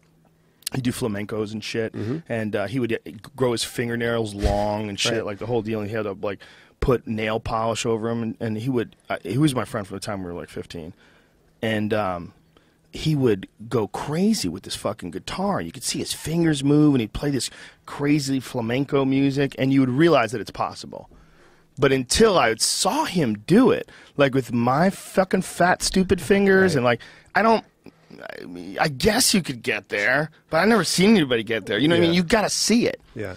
And it's the same with martial arts. I remember being a kid, like watching like black belts for the first time, watching people throw kicks, and watching people like this guy specifically, this guy John Lee. I remember watching him hit the bag, and now knowing that was possible, where that was in my mind, it was what he was doing, the amount of power that he had, the speed that he had, and the execution, the perfect technique. Didn't exist in my head. There was no model for it, So to watch someone do it in the flesh was all of a sudden it was like, whoa, this is a real thing. Like, this is possible. You could achieve that level. Whereas you take the average person, you tell them to go kick something, it's going to look ridiculous. Right. But this guy had it all polished down to this tornado move, wham, wham, and he just had the motions down, and it was fascinating to watch. And so because of that, like, I aspired to achieve a similar level of proficiency that this guy had. That was like my goal, was to get as good as John Lee. And so when you look at Kundalini yoga, it's got to be the same thing. It's got to be. With every discipline, you get better at it. Every time I do yoga, I get a little bit better at it. Yeah, every time I hit poses, I get a little better. I can go into them deeper. My body is more comfortable there. I set into it better. My balance is better.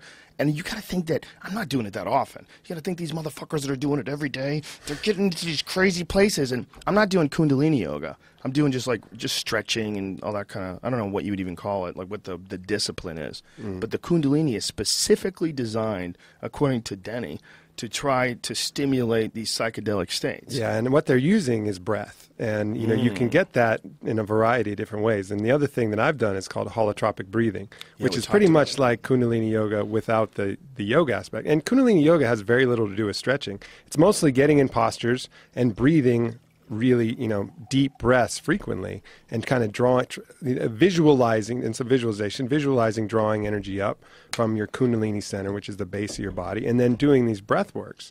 And I've felt what can happen when you're in these, you know, hyper oxygenated states.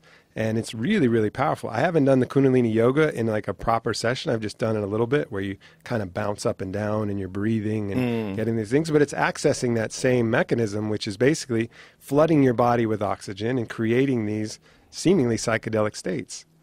Yeah, seemingly. I mean, they are psychedelic. I mean, I would like to see some studies done on what's going on when you're doing that holotropic breathing. Like if you hit like a peak, if they could put those EFMG or whatever the fuck it is. EKG. What is it? There's functional fMRI. If they could put that on you, all the various ways they have of monitoring what the fuck's going on in your dome. If they could do that while you were in that, like, if you got to that psychedelic state and you told them I was there, and like, okay, well, let's look at the chart and see. Yeah, I mean, they'd probably see it in a lot of things. They'd see it in blood flow. They'd see it in brainwave activity. They'd see it in a variety of things. I want to know what happens when you're killing on stage. I want to know what that is. I bet it's in that 10 hertz alpha frequency. That would be probably exactly where you want to be for that. Creative, everything's easy, it's smooth, you lose track of time. I mean, that's the characteristic of that 10 hertz kind of window, that sweet spot, that flow state. Yeah, there's a weird state you hit. Yeah. It's a weird state you hit when everything's cracking. And I love watching other people kill, too, because I could kind of see them in that state. I'm like, oh, he's in there. You know, like you watch, like Joey Diaz is like one of the best examples because Joey will reach these states and he'll say things off the top of his fucking head that you would swear somebody would labor for years to try to come up with a line as beautiful and poetic. Yeah. And he'll say it, and then after it comes out of his mouth, he starts laughing because he's laughing at it because he didn't even know he was going to say it. Right. And he's like, ah! And you realize, like, that guy's gone. He's gone. He's in that, and he's addicted to it. It's totally addicted to killing. That's funny you say that because I talked with Stephen Kotler, who wrote this book, The Rise of Superman, and they've done a lot of studies on these flow states. And when you're in this flow state, you're releasing a concoction of 5 different endogenous drugs. And I can't name them off the top of my head, but he makes the argument that flow state is by far the most addictive substance in the world because you're getting dopamine, norepinephrine, all of these different endogenous drugs basically get flooded through your body and nothing feels better. Yeah. I mean, you can chase a high every other which way, but once you've felt that, you're going to want to get back to that more and more. I mean, it's incredibly addictive, incredibly productive, but also addictive. Yeah, any guy that's ever done anything dangerous, who talked to BMX folks or skateboarders or any of those extreme sports maniacs, those guys for sure are addicted to that experience. The rush of danger and pulling it off. Fuck yeah! Wow. You see those guys when they do a flip and then they land and they're like, fuck yeah!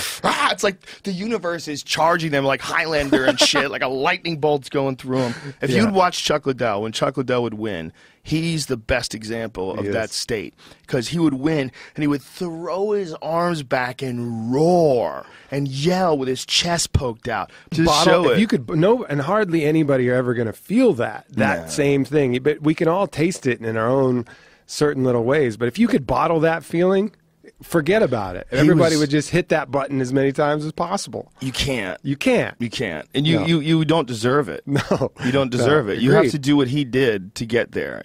I was also too aware of the potential downsides. Right. Like I was a early on adapter of head trauma paranoia because I'm pretty honest about. I think one of the things about being a martial artist, at least for me, the way I got better at it quicker, is that I was super honest about all the shit that I did wrong.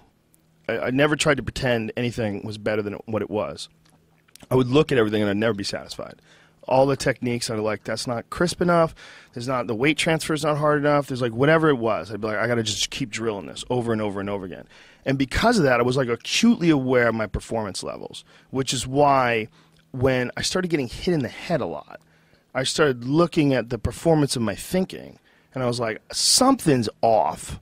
There's something going on here. Like, I'm feeling a very small, and I'm trying to attribute it to fatigue. I'm like, maybe it's because of fatigue.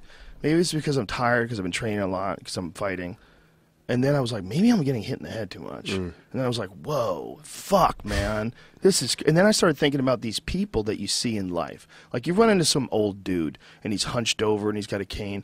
You don't think of that guy as being a 3-year-old running in his dad's backyard, laughing and giggling and impervious to injury and flopping down on his butt and just getting right back up because he's only 3 inches off the ground. No, you look at a decaying creature who's reached the final slide of his existence in this dimension. He's on the way out. You don't see the full journey. And I think we think of these guys that you run into in the gym that are punchy, and you think of them and you go, oh, that fucking guy, man, yeah, he's punch drunk. That guy didn't used to be punch drunk, though. He used to be a regular guy. He used to be a regular guy that you could talk to. And now he's in this weird place.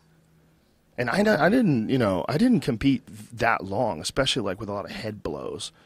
Like I had way more head blows in boxing and kickboxing, which all happened in the last like 2 or 3 years that I was doing martial arts, like really intensely and competing.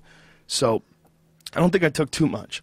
But when I think about people that I know are fucked up now, that bothers me, man. It's one of the main things that bothers me about the sport. No doubt. And it's, it's interesting. It's like choosing this lifestyle that can give you access to these feelings like maybe Chuck Liddell felt that 0.0000001% of the whole world will ever feel. You get access to a little piece of that, but it comes at a terrible price, if you stick with it too long. If you stick with it too long, and that's the problem, is what we were talking about earlier, is the addiction. The addiction to that fucking rush, that wild feeling. Like I said, I never felt it like that. Well, you look at some of the people who are really intriguing me right now, and they have a different kind of attitude when they're in there. Sometimes they can feel it. Like someone like John Jones, for example, is a good example of that, where it's just so calculated, calm, and flow. Everything looks like it's. You don't see that rage come out of him in the cage anymore. And so he's so efficient at making great guys look silly. And even Conor, even though he's just starting out and he's got a lot of tougher guys to fight, he has a little bit of that element too, where everything just looks easy for him in there. And I think that's the next wave and they're gonna deny themselves maybe some of the pleasure on the other side, but their performance in that level, in that mode, is gonna be pretty fucking tough to beat. All right, then, let's take a break. We'll be back with Joe and Aubrey after The Bourgeois with Be Your Own Machine. I figure everyone who's offended by swearing and foul language and all that guy talk is going to be gone by now. So we'll put a punk rock edge on this, and see you after the break with more Joe and Aubrey.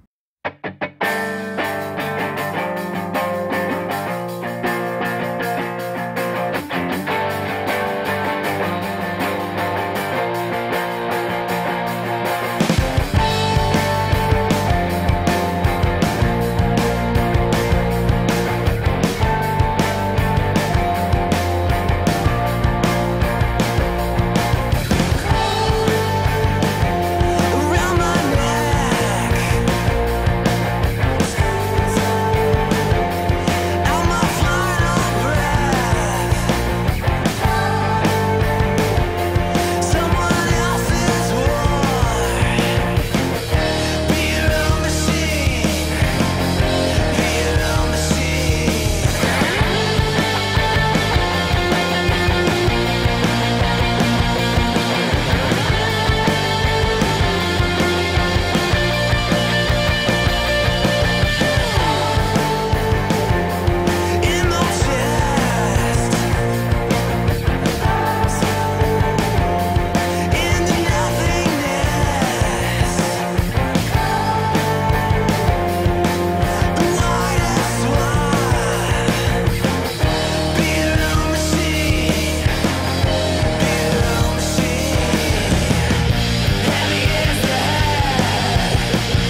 is that the way to go? Or is the way to go to be that guy and also pretend you're not?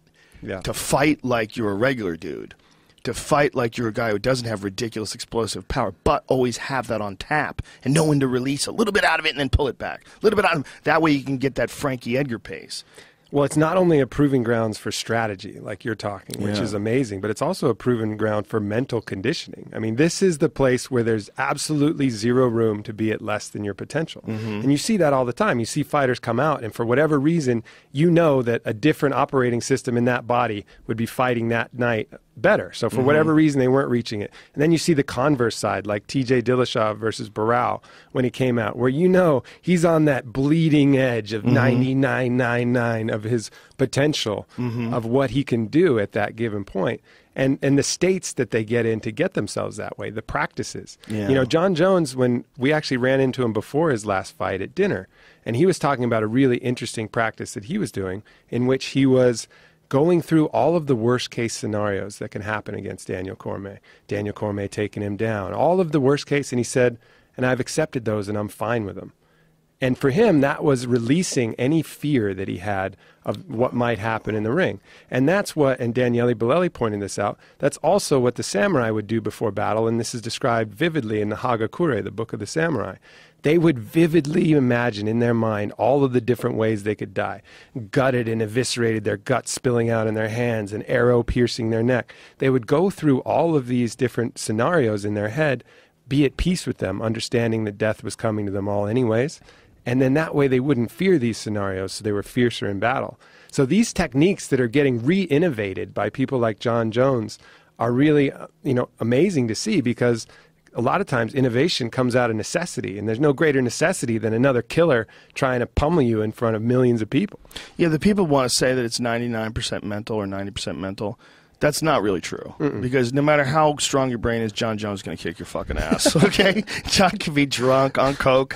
He's going to bitch slap you. He's a better athlete. He's just a better fighter, period. But if John Jones's mind is totally on point, if he's in that samurai zone, that is an unbelievably deadly combination. When you have the superior athlete with the superior mental toughness, like a guy who goes through a really strong amateur wrestling background has, like all those guys have some savage mental toughness.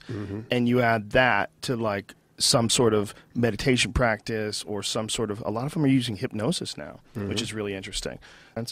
And he works with some of these fighters and hypnotizes them and puts them in these states of mind. And he essentially, I want to talk to him about doing it for stand-up comedy, because I don't think anybody's ever done it for, like, I don't think anybody's ever done hypnotized. Like, especially where everything's going well. Yeah. You know? Like, let's see what happens. Let's see what happens if I get this guy to read my fucking brain. Well, all of these things, and we've talked about it a bit on this podcast already, they're manipulating the belief system. Yeah. And I've talked about knee surgery placebos, this nocebo effect, the power that the brain has to be able to affect conditions within the human body. And then, so manipulating that to your benefit, I think is a huge part of the next frontier. And I also think, especially when there's two people involved, if we understand that the belief system has a lot to do with potential outcomes, both for health and a variety of things, that's all been proven. Belief has a huge amount of leverage on what you're capable of doing physically. So understanding that, then it would make sense that evolutionarily speaking, humans would be good belief detectors of each other, right? Because that would allow you to assess whether your opponent at a certain point or someone you were going to fight might be able to beat you, or a mate that you were going to be with was going to be good, or someone was going to be able to provide, or your friend was going to be, worthwhile. So detecting belief had to be a skill that we've developed. And I think we're very good at that. We know when someone inherently is confident or whether they're cocky and insecure, hiding something. So our belief detection is really good. And I think so it's double when you look at these competitors, because not only is their belief strong, but the other person across from them can detect that belief to a certain degree.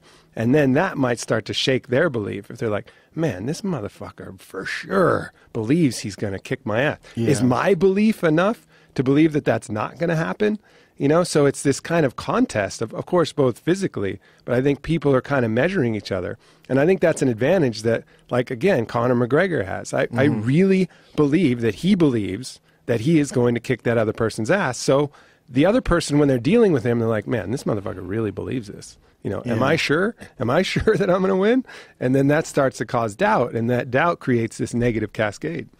Yeah, isn't it fascinating how that works? That the other person can kind of somehow or another sense your true state. Yeah. Somehow or another. You can put on the face of the confident person, but they can go, this motherfucker's bluffing. Right. I smell bluffing. Yeah. He's shaky. There's something going on. Yeah. You know, I feel that with audiences. Audiences know when your head's not there or when you're not right. You could say the exact right words in the exact right order with the exact right amount of pauses, but if your intent isn't there, if your mind isn't there, it's like they don't connect with it. It's a form of hypnosis. I really think that stand-up is some form of hypnosis.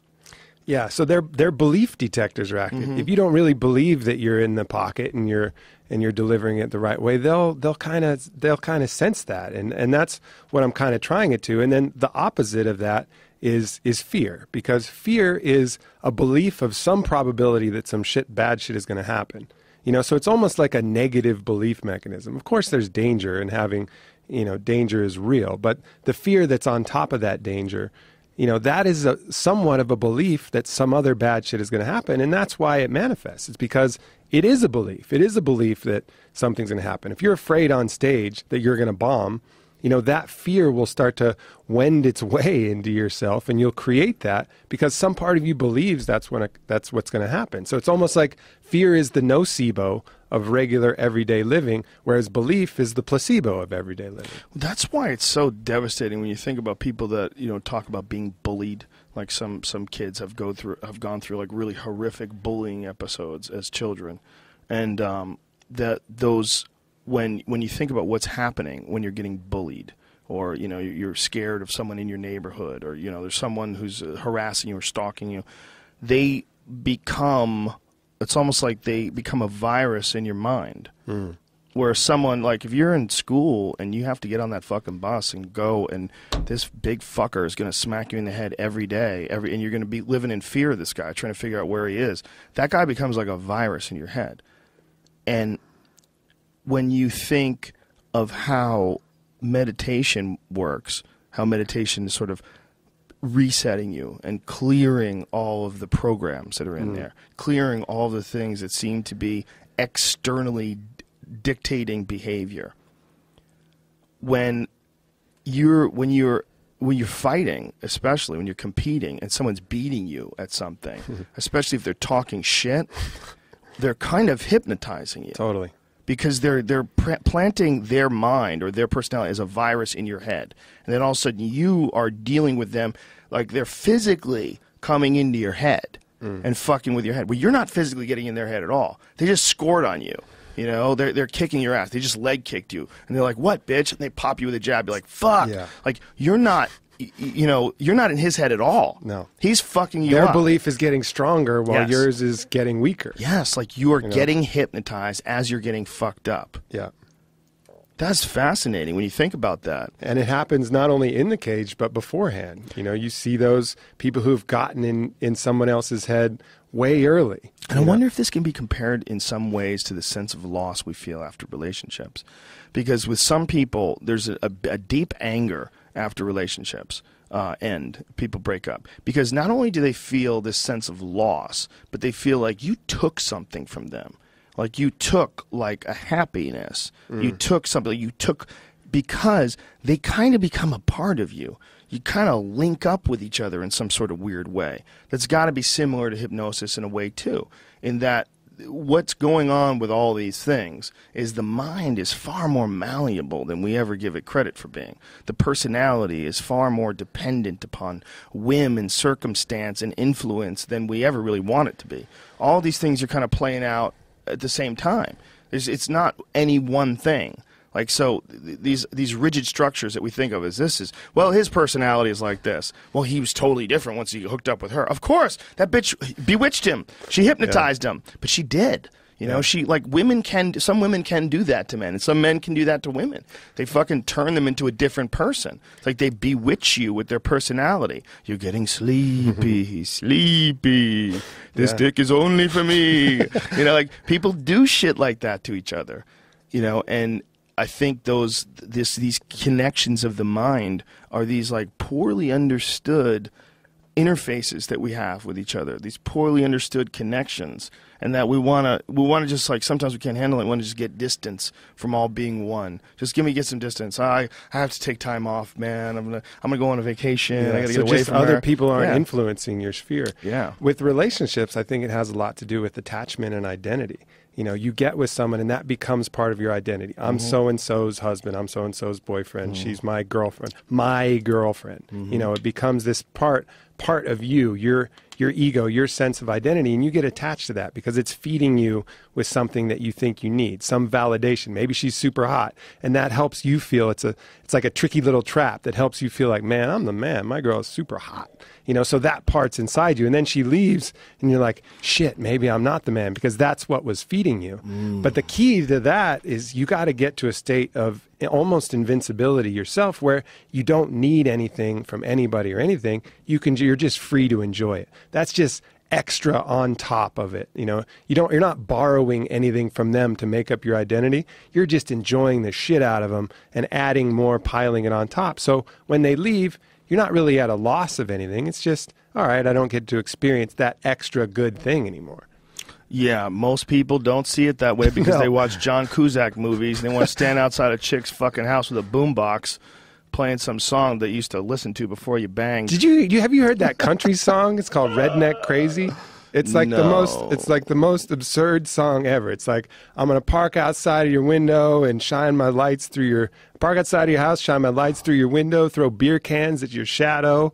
You know, you broke the wrong heart, baby. You made me redneck crazy. Oh, and it's like playing on, and you'll just hear people humming along and singing it. Oh, Jesus I mean, Christ. It's amazing. Jamie, do you want to? Could we don't bring even. that up? Please don't. Let's pretend we didn't bring it up. It's unbelievable to hear because it's just patterning this crazy behavior that people have of this possession. That's my girl, and the fact that she's enjoying her life with someone else. I think the song even says, "Did you think I was going to wish you well? I'm not that kind of man, baby," or something like that. Oh, Christ. You know, and it's like, whoa, but that's a worm that's in our consciousness that we're supposed to feel like, you know, you took something from me. How dare you? I hope you're never happy again. But how about the balls to make a fucking song where you're talking about harassing someone's daughter? Right. You know, because she doesn't want to fuck you anymore. Maybe look at that behavior and wonder why your personality sucks. Your personality sucks. That's why she left in the first place, you asshole. Throw a beer can at her fucking house. How about you grow up, baby? Yeah, baby is exactly the word because she's so needy. He needed what she was going to provide him. Like as if she's stuck with him forever. Right. She's stuck. Like she can't do any better. She wants to improve her life. You're just drinking beer and hanging out by the lake. Fuck you, dude. You know? Yeah. What is this? Here's the lyrics.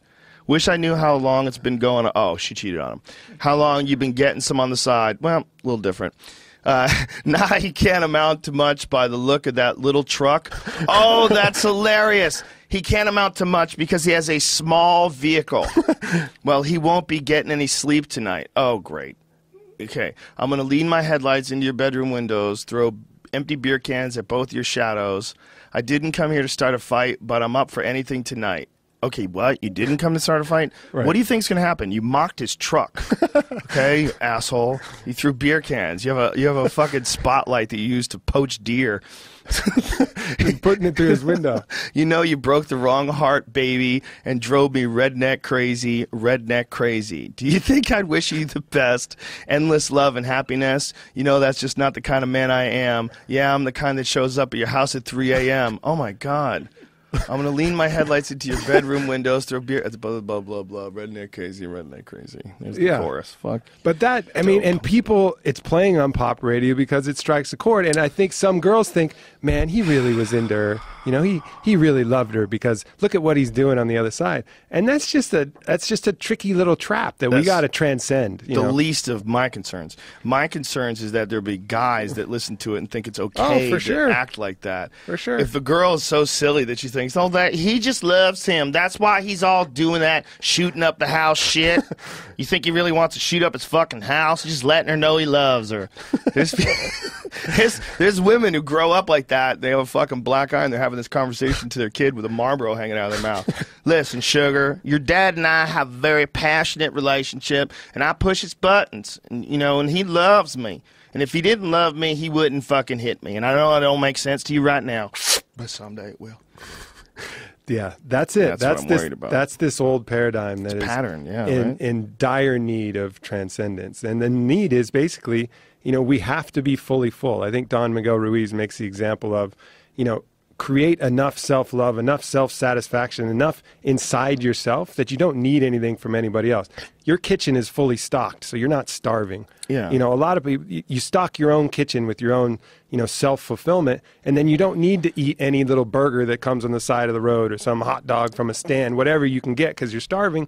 You got plenty to eat, and that's, I think, the analogy that we need to have. We need to be full and whole.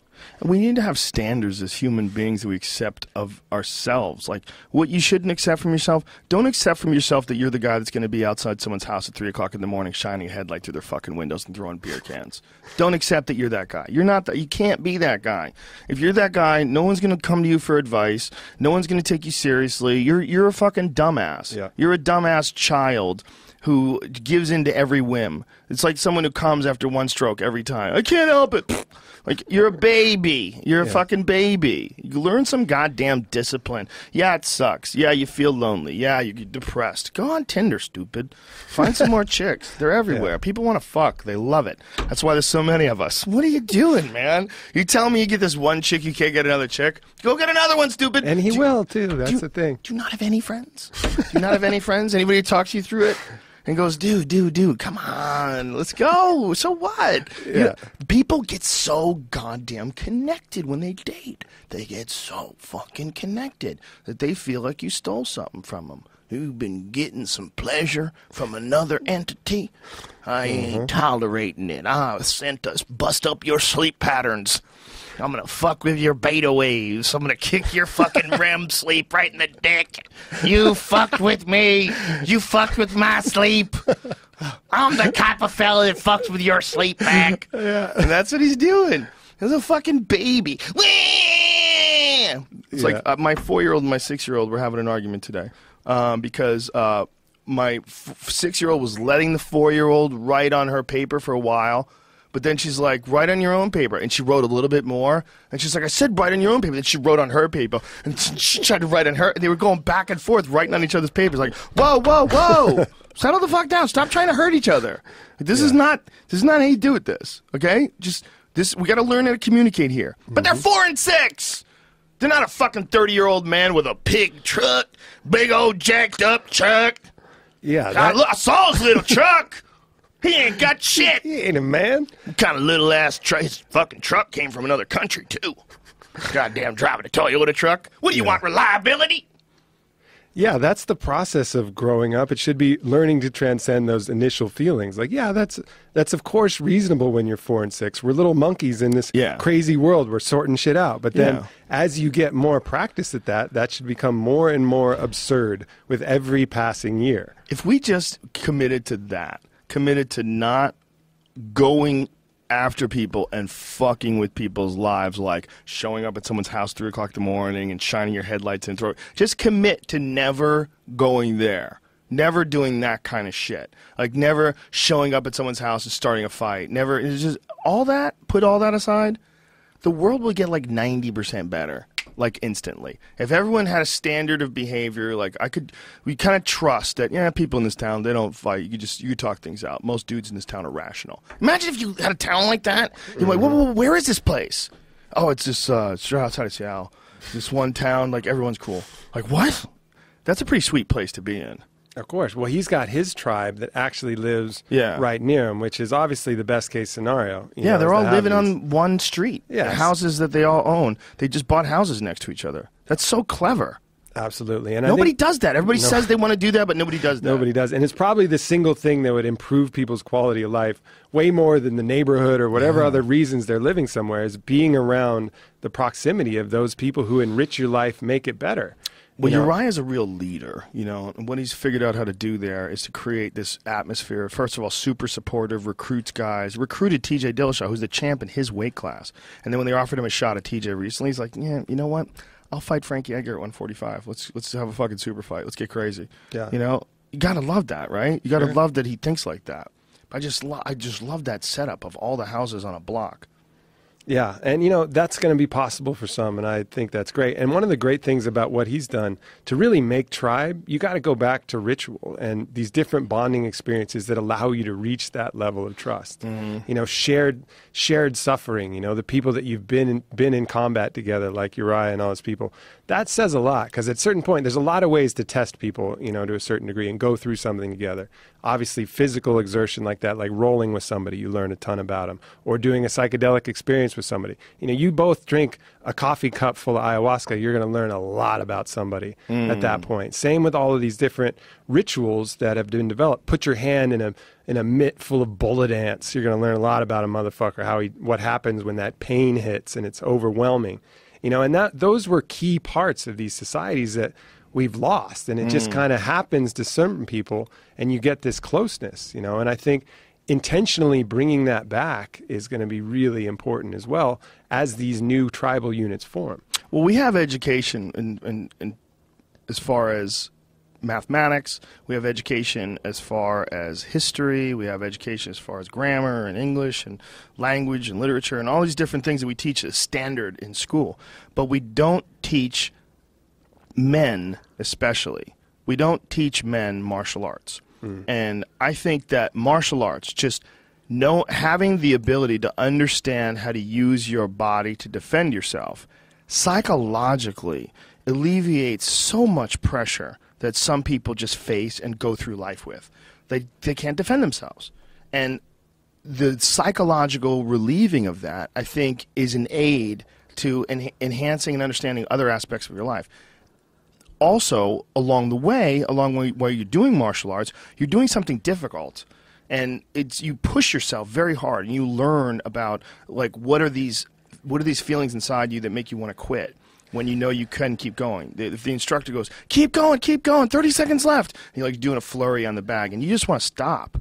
Like, if you were alone, you would stop, but you keep going. And then you understand that you can keep going. And then you understand, okay, well, if I can keep going here, I can keep going in a sparring session. If I can keep going in a sparring session, I can keep going in competition. I can count on myself to, when I feel really fucking uncomfortable, to hold it together. Because I've experienced that state, I understand what it is, and I refuse to let the limiting negative aspects of that state affect my performance. I will do everything that my body's physically capable of doing and nothing less. I'm not going to sell it short with a weak mind. But until you've experienced that, it's very difficult to have any confidence in your ability to overwhelm any sort of adversity or overcome any sort of adversity. You don't really ever know if you can do it. So you're always going to have this weird thing. And the difference between men that I know that have experienced that and do it, do difficult things, and even not even fighting stuff. Like the same piece you get out of dudes who are like ultra marathon runners, the guys who do triathletes, pushing through that resistance. They push through who they are. They understand who they are better than most people, and they're just a little bit more aware. So a little bit more aware. And I think especially martial arts does that because of the emotional aspect of the training. It's so terrifying. Sparring's terrifying, all of it. But in getting through that, it like makes everything else brighter. It makes everything else lighter. It's like it gives you more freedom with your mind than if you're tussling with these ideas. If you're tussling constantly with the fear of being like physically incapable of defending yourself, I think it's a massive deficit. It's kind of a perfect storm of two things, because you're pushing through immense physical suffering at a certain point, which is incredibly valuable, plus immense fear. And a lot of other things have maybe one of the two, like marathon running, immense physical suffering, no fear. Big wave surfing, immense fear, no physical suffering, except maybe when you get crashed into some coral or something bad happens. Right. And those are good practices, but I think what you're hitting on is that martial arts hits both, and so you have to transcend both. So you'll respond well in situations that are causing fear to come up, and you'll respond well in situations that are particularly challenging on the physical aspect of things. And it's almost like the opposite of that famous Musashi quote, which said, know the way broadly and you'll see all things. Know the way narrowly and you will be able to apply it broadly. If you reach really great levels in something specific like that, you'll be able to use that for the rest of your life in everything. It's just, I really think it should be almost required. And it doesn't mean you have to be good at it. Just do it to get your state in a better place. Get your mental state in a better place. Especially jiu-jitsu, I think. Because you have no head trauma risk. No head trauma. Yeah, that's a big one. Yeah, and just I just think people need to do difficult things, and I think life is too goddamn easy. Yeah. It's too soft for most people.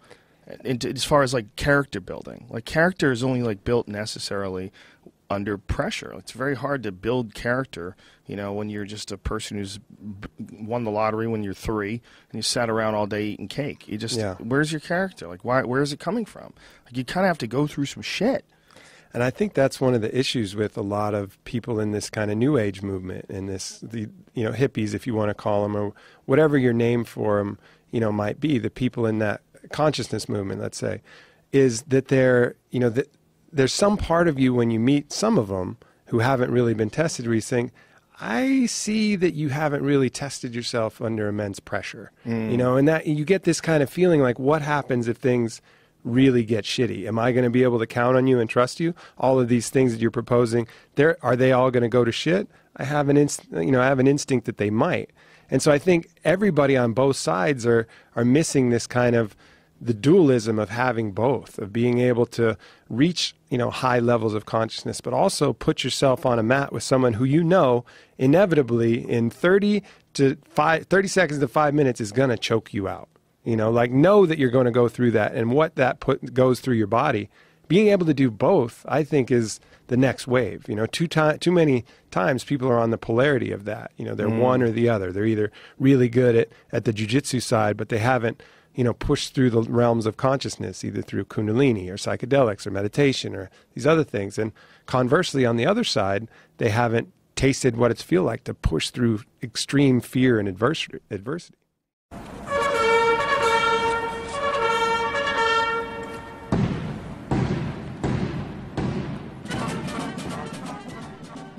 The music you hear under my voice is that of the drums and bugles of the Queen's Own Rifles of Canada, a regiment that my maternal grandfather, my father, and myself served in. None of us saw action, yet the echoes of this clan training spread as ripples on a pond. I urge everyone to find tribe, reconnect, or build a new one. I've been part of several wonderful tribes, present clan emphatically included. Thanks again to Ruth, Andrea, and Lisa for your inspiration, and to my co-host Kate. Also, my guests Annie, Martha, Evie, and let's not forget Gizmo.